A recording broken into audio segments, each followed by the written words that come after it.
சீரியல்களின் full எபிசோடுகளை Sun டிவியில் ஒளிபரப்பான உடனே எக்ஸ்க்ளூசிவாக சன் நெக்ஸ்டில் மட்டும் ஃப்ரீயா பாருங்கள்.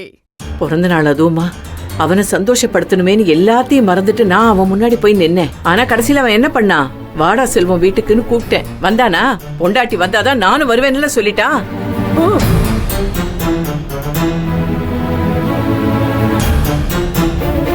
பிறந்த நாள் அதுவுமா ஒரு வாய் கேக்க அவனுக்கு ஊட்டி விட மாட்டோமா? நான் எவ்வளவு ஏங்கினேன் தெரியுமா?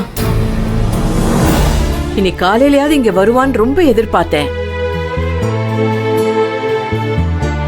நீ இந்த கோயிலுக்கு போலாம் அந்த கோயிலுக்கு போலான்னு என்ன அலக்கழிக்கிறப்பெல்லாம் எனக்கு என்ன பண்றதுன்னு புரியவே இல்ல.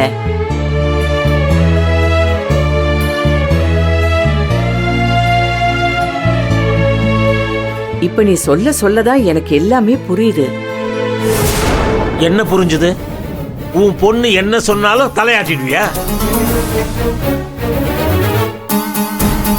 அதனாலதான் அவ இஷ்டத்துக்கு தலையை விரிச்சு போட்டு ஆடிட்டு இருக்கா. அப்பா சும்மா இருமா. செல்வம் மகா இல்லாம தான் வீட்டுக்கு உன்னை பார்க்க வரக்கூடாதுன்னு அவன் நினைச்சான். தனக்காக தான் புருஷன் அம்மாவை பார்க்காம இருக்க கூடாதுன்னு அவன் நினைச்சா. இதுல இவளுக்கு என்ன பிரச்சனை?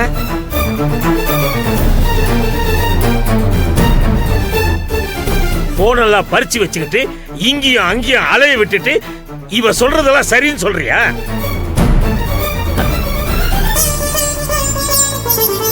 உனக்கு பணத்தாசை. மகா வரதட்சணை எதுவுமே கொண்டு வரல. அதனால என் மருமகளை உனக்கு பிடிக்காது.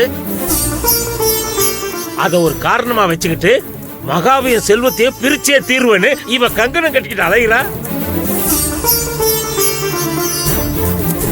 நீயும் உடந்தையா இருக்க.